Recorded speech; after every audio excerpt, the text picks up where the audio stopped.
X নামক ছেলেটার কি হয়েছে, ছেলেটা ফার্স্ট ইয়ারে পড়াশোনা করে নাই, ফার্স্ট ইয়ারে পড়াশোনা সে করে নাই। তোমাদের মতো তোমরা এখনো ফার্স্ট ইয়ার থেকে সেকেন্ড ইয়ার উঠবা অনেকে। সে ফার্স্ট ইয়ারে পড়াশোনা করে নাই, সে ইয়ার ফাইনাল পরীক্ষা দিচ্ছে। ইয়ার ফাইনাল পরীক্ষা দেওয়ার পরে সে যে তোমাদের ইয়ার ফাইনাল হয় না ইন্টার ফার্স্ট ইয়ারের পরে হয় কিন্তু কলেজে, এই পরীক্ষা দেওয়ার পরে সে দেখলো যে সে তার পজিশন অনেক পিছনে, তার পজিশন অনেক পিছনে। এখন তার কলেজের যে স্যার ম্যাডামরা ছিল, তার কলেজের স্যার ম্যাডামরা তাকে নিয়ে অনেক কথা শোনাইতো যে ছেলেটা এসএসসি তে ভালো ফলাফল করলো, করার পরে হচ্ছে যে সে এখন বোর্ড পরীক্ষা মানে ইয়ার ফাইনাল পরীক্ষা এত খারাপ ফলাফল, স্যাররা খুব অসন্তুষ্ট। স্যার বলো ম্যাডাম বলো, তার বায়োলজির ম্যাডামরা, হ্যাঁ তার অন্য কেমিস্ট্রির স্যাররা সবাই বলতেছে কি ব্যাপার তুমি পড়াশোনা ছেড়ে দিছো, তুমি এত খারাপ স্টুডেন্ট কবে হইলা, পড়াশোনা করো না, কি করবা, বড় হয়ে কি এটা হবা ওইটা হবা, কি করবা, বড় হয়ে তো কিছু করতেই পারবা না, বুয়েট মেডিকেল তো পাবাই না। তাকে নিয়ে অনেক কথা, অনেক কিছু শুরু হয়ে গেল। তার ক্লাসমেটরা তাকে বলতেছিল যে কি ব্যাপার তুই, তোর এই এত অবনতি কেন, হ্যাঁ তুই তো একটা সময় ভালোই রেজাল্ট করতেছিলি। ফার্স্ট ইয়ারে সে ইয়ার ফাইনাল দিচ্ছে। তো তুমি চিন্তা করো এই বয়সটা না এতগুলা কথা শোনার মতো ধৈর্য কম মানুষের থাকে, তাই না? এতগুলা টিচার বলতেছে, বাবা মা বলতেছে, তার ফ্রেন্ডরা পর্যন্ত বলতেছে কি ব্যাপার তুই এরকম অবস্থা কেন, এই খারাপ রেজাল্ট, এই সেই অনেক কিছু বলতেছে। এখন ছেলেটা খুব কষ্ট নিয়ে ছুটিতে আসছে বাসায়। ছেলেটা মেসে থাকতো, ছুটিতে আসছে বাসায়। ছুটিতে আসার পরে তাকে হচ্ছে মানে তার বাবা মা, তারপরে তার এটা তার আত্মীয় স্বজন জানছে, তার মামা খালা তারা সবাই জানছে। তারা জানার পরে না তাকে আবার বাসায় আসছে, কি পড়াশোনা করো না, এটা করো না, তুমি খারাপ ছেলে হয়ে যাচ্ছ, অনেক কথা। তো ছেলেটা পরে চিন্তা করলো ছুটির পরে ইয়ার ফাইনাল পরীক্ষার পরে যে ছুটিটা পেয়েছিল, সেই ছুটির পরে সে চিন্তা করলো এবার সে কলেজে গিয়ে অনেক পড়াশোনা করবে, অনেক পড়াশোনা করবে, সে সবাইকে চমকায় দিতে চায়, ঠিক আছে, চমকায় দিতে চায়। এখন চমকানোর জন্য তাকে অনেক পড়তে হবে, কারণ তার অনেক পড়া বাকি। সে ফার্স্ট ইয়ারে পড়ে নাই, সে ফার্স্ট ইয়ারে ঘুরে বেড়াইছে, সে ফার্স্ট ইয়ারে এই কাজ করে বেড়াইছে, অন্য কাজ করে বেড়াইছে, পড়াশোনা বহির্ভূত সকল কাজ সে করছে। এখন কলেজে আসছে, কলেজে আবার ব্যাক আসছে ছুটি শেষে। তার মনে অনেক দৃঢ় প্রতিজ্ঞা, সে অনেক চেষ্টা করে আসছে, তার মনের ভিতরে অনেক জেদ। সে সেই জেদকে কাজে লাগিয়ে সে শুরু করলো এবার অমানবিক পড়াশোনা। সেকেন্ড ইয়ার উঠে গেছে, কিছুদিন পরে সে শুনলো 2 মাস পরে প্রিটেস্ট পরীক্ষা, এইচএসসির প্রিটেস্ট পরীক্ষা।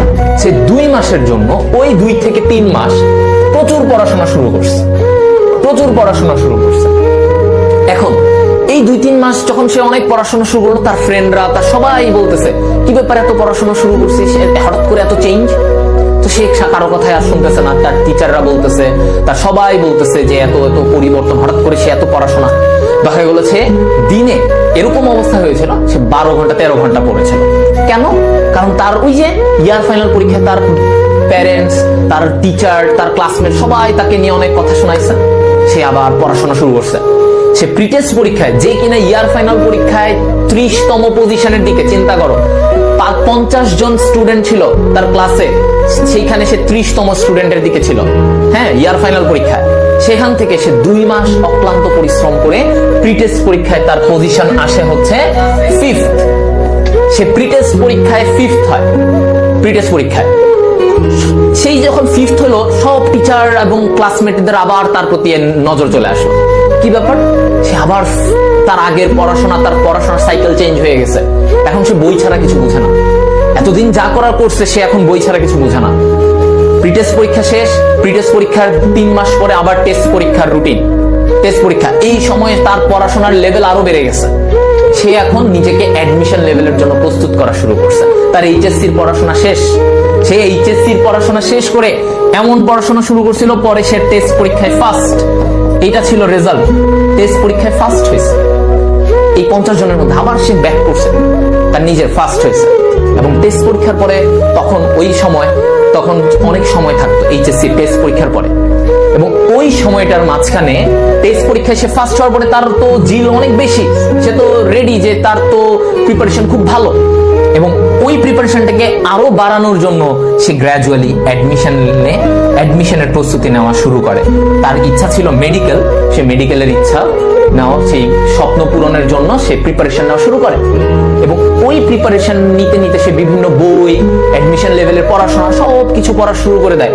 তার ফ্রেন্ডরা সবাই দেখে যে কি ব্যাপার, সে হাতে তার বিভিন্ন বই, আগে তার হাতে একটা বই দেখা যেত না, এখন তার হাতে এক সাবজেক্টের 3-4টা বই দেখা যাচ্ছে, সেই বই নিয়ে ঘুরতেছে। সে বায়োলজির জন্য, মেডিকেল অ্যাডমিশনের জন্য বায়োলজির 3-4টা রাইটারের বই নিয়ে ঘুরতেছে, সে বিভিন্ন ভর্তি গাইড এগুলো নিয়ে ঘুরতেছিল, ঠিক আছে। এবং পরবর্তীতে সে এইচএসসি পরীক্ষা দেয়, এবং সে এই অক্লান্ত পরিশ্রমটা ধরে রাখে, সে ঢাকা মেডিকেল কলেজে পায়। যার কথা বলছিলাম সে আমি ছিলাম। 2016 সাল, ঠিক 2016 সালে তোমাদের মতো অবস্থা থেকে আমি গ্রো করছিলাম। পুরো ফার্স্ট ইয়ার ফাঁকিবাজি করার পরে ঠিক এই জায়গাটায় এসে গ্র্যাজুয়ালি নিজেকে রাইজ করছে, ঠিক আছে, নিজেকে রাইজ করছে। তো আমার ব্যাপারে এমন ছিল না যে আমি ভাইয়া একদম ইন্টার ফার্স্ট ইয়ারেই ফার্স্ট বয় ছিলাম, ওইখানে সেকেন্ড বয় ছিলাম, এরকম কিছু ছিল না। অনেক ফাঁকিবাজি করে ফেলছিলাম, কিছু ভুল ত্রুটির কারণে অনেক সময় দেখা গেছে এটা করছি, কিন্তু এরপরে নিজেকে টাইম দিছি, নিজের পড়াশোনার পিছনে টাইম দিছি, নিজের অনেক বেশি পরিশ্রম করছি, যার কারণে আজকে পরবর্তীতে আমার গ্র্যাজুয়ালি নিজেকে উপরে উঠাইছি।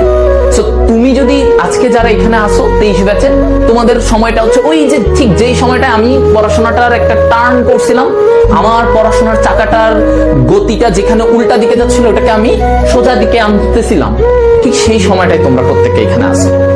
এই সময় যদি চাকাটাকে ঠিকভাবে না ঘোরাও, এখনো যদি উল্টা দিকে ঘুরতে থাকো, পড়াশোনায় এখনো ওই সেম ঢিলামি, এখনো মনে হচ্ছে যে আজকের পড়াটা কালকে পড়ি, কালকের পড়াটা 2 দিন পর পড়ি, এই পড়াটার ফ্লোটা যদি এখনো এরকম থাকে, তাহলে ভাইয়া দিন শেষে তোমার অবস্থান তুমি নিজেও খুঁজে পাবা না।